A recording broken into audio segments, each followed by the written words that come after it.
हम सबके लिए बहुत ही प्रसन्नता का विषय है जब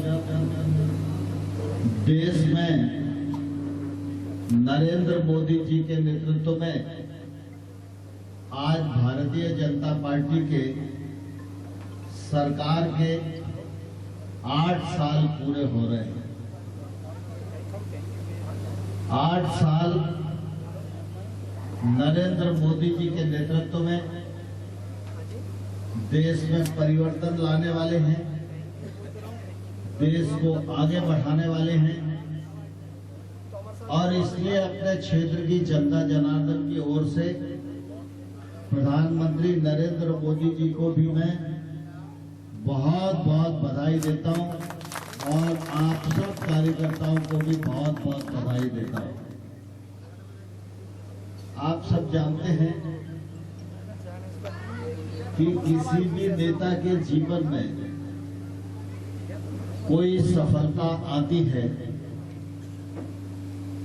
तो आदमी उसको उत्सव के ढंग से मनाता है।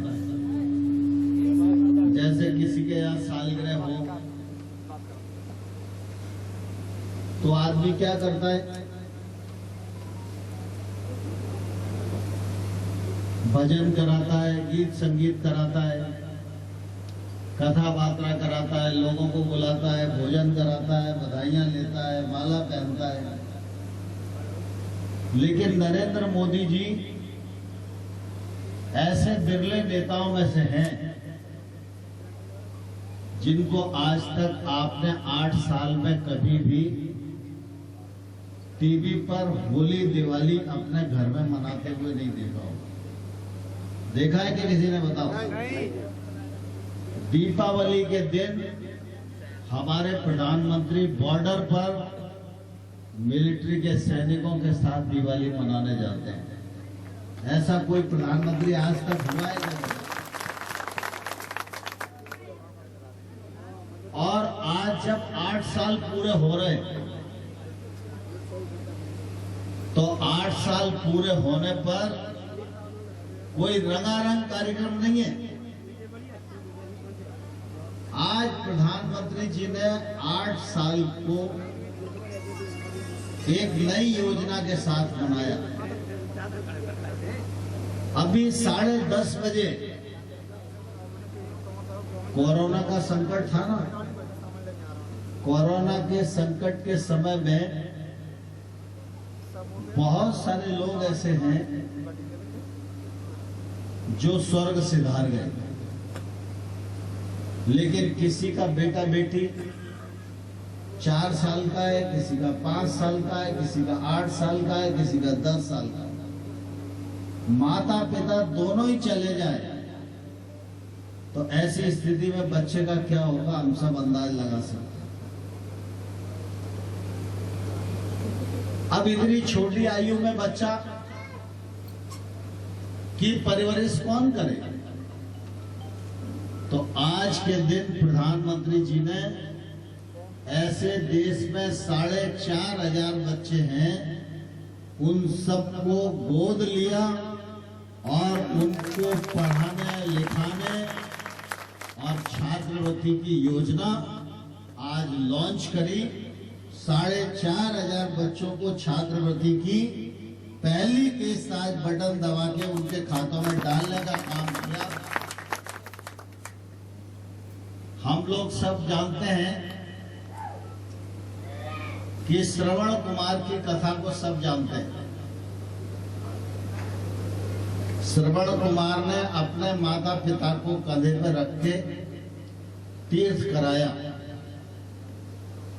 तो जब भी किसी अच्छे बच्चे का जिक्र होता है जो माता पिता की सेवा करता है तो ऐसा ही बोला जाता है कि भाई ये तो श्रवण कुमार जैसा ही बेटा है। लेकिन सामान्य तौर पर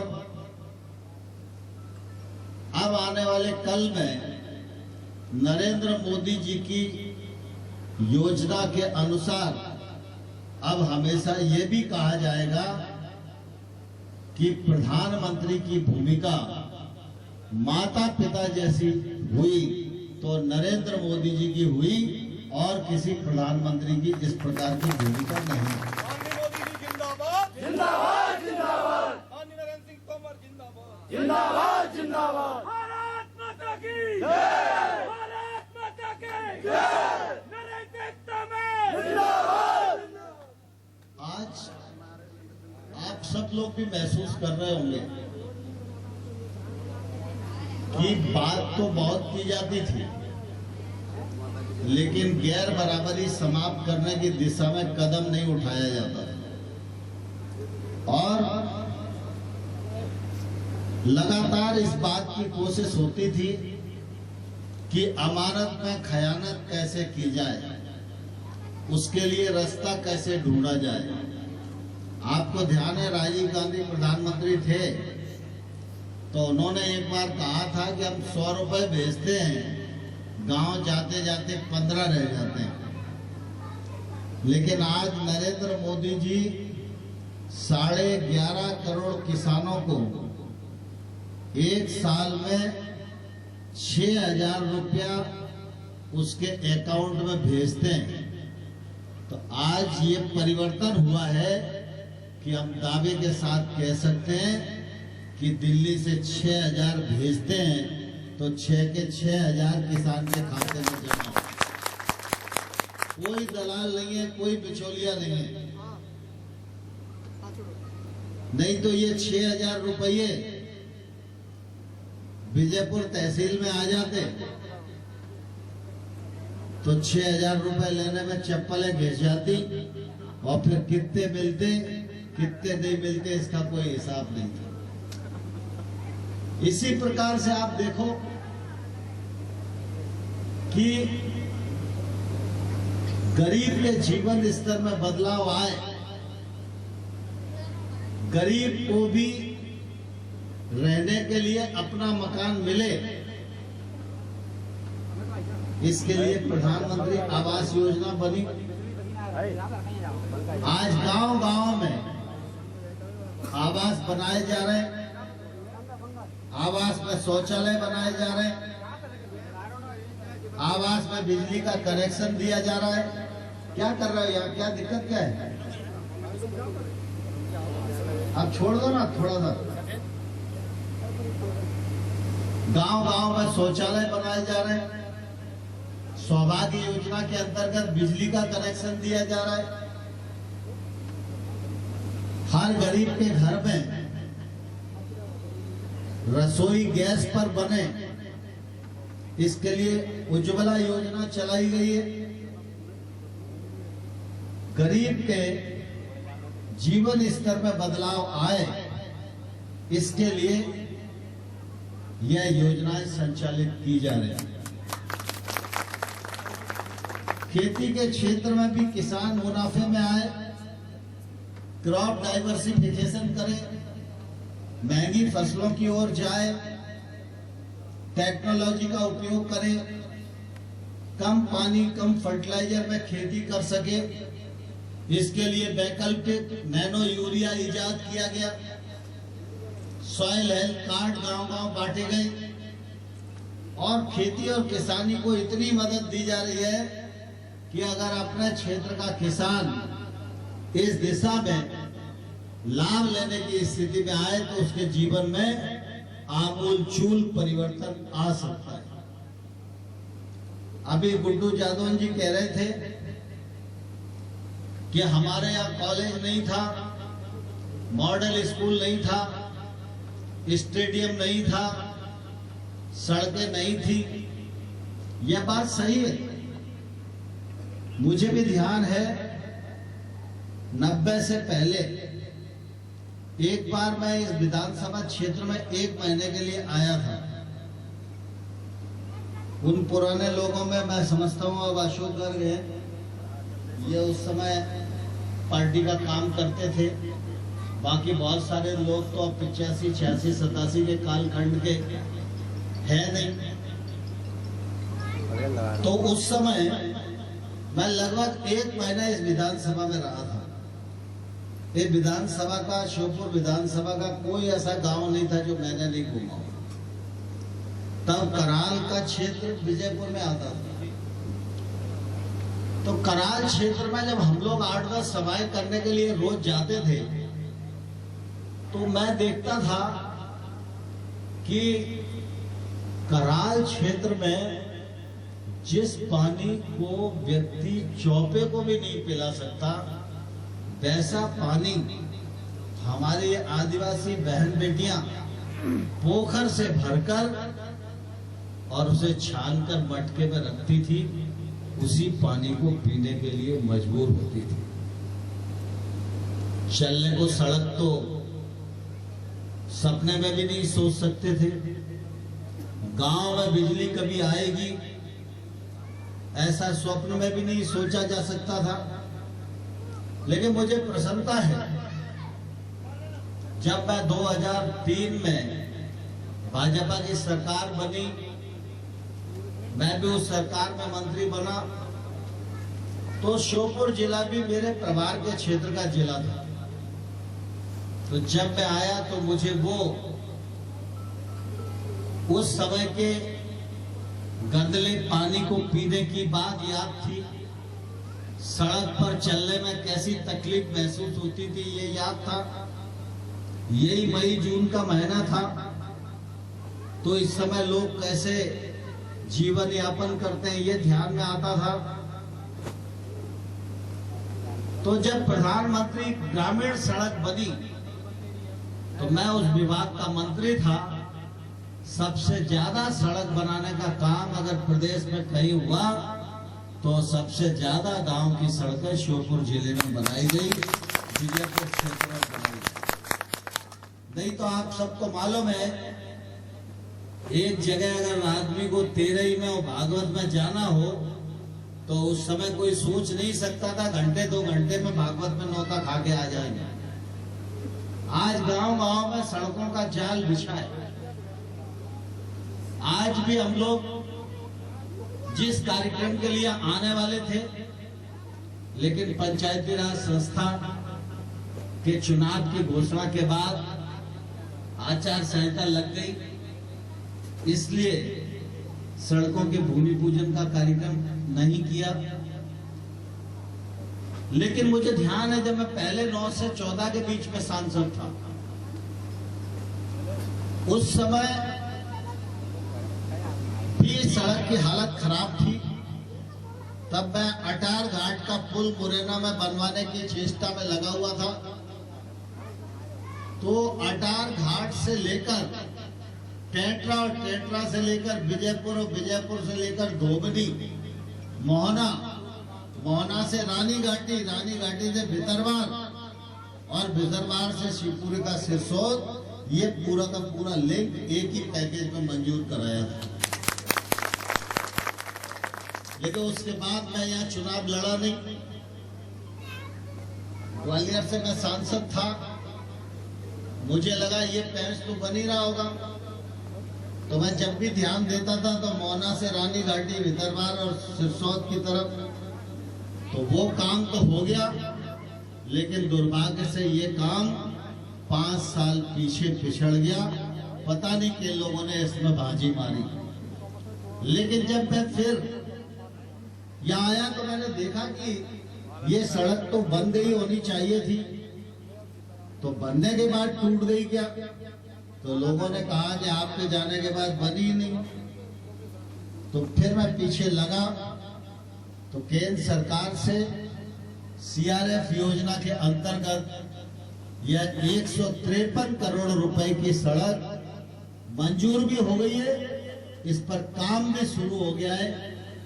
और मैं समझता हूं शायद इतनी अच्छी सड़क का विजयपुर, टेट्रा, दसवानी, सहसराम, धोबनी के क्षेत्र के लोग कल्पना भी नहीं कर सकते होंगे कि इतनी अच्छी गुणवत्ता वाली सड़क उनको कभी मिलेगी। 153 करोड़ रुपया आपके क्षेत्र में लग रहा है। और ये सहसराम तो एक तौर से अब ऐसा हो जाएगा जैसे ग्वालियर में महाराजवाड़ा है। महाराजवाड़े पर चारों तरफ सड़कें हैं, इसीलिए उसका महत्व है। बिल्डिंग बनी है वो अलग बात है, मुरार जाना है तो सड़क है, कंपू जाना है तो सड़क है, लक्ष्मीगंज जाना है तो सड़क है, हजीरा जाना है तो सड़क है। इसी प्रकार से ये सहसराम ऐसा हब बन जाएगा कि बैन रोड सहसराम से होकर निकलेगी और फिर सहसराम से बूढ़दा जाना होगा तो आपको 4 लेन सड़क मिलेगी और सहसराम से कनार और धौंधा होकर अगर आपको कैलारस तक जाना होगा, नेपली और ब्रजगढ़ी तक जाना होगा तो वो सड़क भी 174 करोड़ रुपए की लागत से मंजूर भी हो गई है और मैंने 10-12 दिन पहले उसका मुरैना जिले में शिलान्यास भी किया है। मैं जब यहाँ आता था तो हमेशा लोग बोलते थे, साहब ये वाली सड़क बन जाए तो जंगल की किस्मत सुधर जाए, सहसराम के लोगों को मुरैना जाना है तो सीधे ही निकल जाया करें। तो आप सहसराम से बूढ़दा जाना है तो बूढ़दा जाओ, कैलारस जाना है तो कैलारस जाओ। और थोड़े दिन बाद जब ये आपकी टेट्रा वाली सड़क पूरी बन जाएगी, जब तक ये सड़क बनेगी तब तक अटार घाट पर चंबल पर पुल भी बन जाएगा। तो अभी कितना भी टाइम लगता हो, लेकिन नौ दुर्गा में करौली मैया के दर्शन करने जाना है तो विजयपुर क्षेत्र के लोगों को मात्र 1 घंटा लगेगा करौली पहुंचने। तो सहसराम से अब चारों तरफ के लिए सड़क मिलने वाली है। ये सहसराम के जीवन में निश्चित रूप से बहुत ही अच्छा समय है। आप सब लोगों का स्नेह भारतीय जनता पार्टी पर है। आपने मुझे भी आशीर्वाद दिया, सीताराम भाई को भी आशीर्वाद दिया। हमारे कार्यकर्ता आपके बीच में काम करते हैं, उनको भी आपका आशीर्वाद रहता है। सीताराम भाई भी ग्रामीण परिवेश के व्यक्ति हैं, लेकिन अपने क्षेत्र की समस्याओं के प्रति जागृत रहते हैं। चाहे कोई सड़क का मामला हो, चाहे चेटी खेड़ा डैम का मामला हो, वो याद कर लेते हैं कि नरेंद्र सिंह जी आएंगे तो अब की क्या कहना है। कल हम लोग श्योपुर जिले में थे, दोपहर में बड़ौदा में थे। तो श्योपुर और बड़ौदा के लिए भी पीने के पानी की योजना 178 करोड़ रुपए की थी, जिसका कल वहां शिलान्यास हुआ। मतलब अगर सारी चीजें आप जोड़ोगे, 450 से अधिक गांवों में नल जल योजनाओं पर काम चल रहा है। 178 करोड़ रुपए की वो पेयजल योजना है। NH पर काम चल रहा है, खातौली के पुल पर काम चल रहा है, टेट्रा वाली सड़क बन रही है, सहसराम से कनार वाली सड़क बन रही है, ग्रामीण क्षेत्र में अनेक प्रधानमंत्री वाली सड़कें बन रही हैं, चैटी खेड़ा डैम भी आने वाले कल में बनने वाला है। अगर मैं ये कहूं तो अतिशयोक्ति नहीं होगी कि अभी अभी अगर देखेंगे तो 1000 करोड़ से ज्यादा का काम श्योपुर जिले में विकास का चल रहा है। मुझे इस बात की प्रसन्नता है कि हमारी पार्टी भी यहाँ अच्छे से काम कर रही है। आप सब लोगों का आशीर्वाद पार्टी के साथ रहे। रिक्कू भाई ने इस बार बूथ विस्तार योजना में इतना अच्छा काम किया कि पूरे मध्य प्रदेश में इस मंडल का नाम रोशन हुआ। इसके लिए मैं रिंकू भाई और उनकी पूरी टीम को बहुत हृदय से बधाई देता हूँ। आप सब लोग इस तपती दोपहरी में यहाँ इकट्ठा हुए, उसके लिए भी मैं आपका आभारी हूँ। आज शिलान्यास नहीं हुआ है, लेकिन कोई भी काम विकास का रुकेगा नहीं। सारी सड़कों के काम शुरू हो जाएंगे, इसके लिए आप लोग आश्वस्त रहिए। चुनाव के समय में सहसराम आया था तो हमारे लोकेन्द्र शास्त्री जी ने भगवान शंकर जी को कह दिया था कि नरेंद्र सिंह जी जीत जाएंगे तो अभिषेक कराएंगे, तो वो भी कर्जा मेरे ऊपर था। तो आज मैं आया, भगवान का अभिषेक किया, प्रसाद ग्रहण किया, लोकेश जी ने अच्छे से पूजा कराई, उसके लिए भी मैं बहुत धन्यवाद देता हूँ। और आप सबको पुनः एक बार भारतीय जनता पार्टी के केंद्र सरकार के 8 साल सफलतापूर्वक संपन्न होने पर बहुत बहुत बधाई, बहुत बहुत शुभकामनाएं।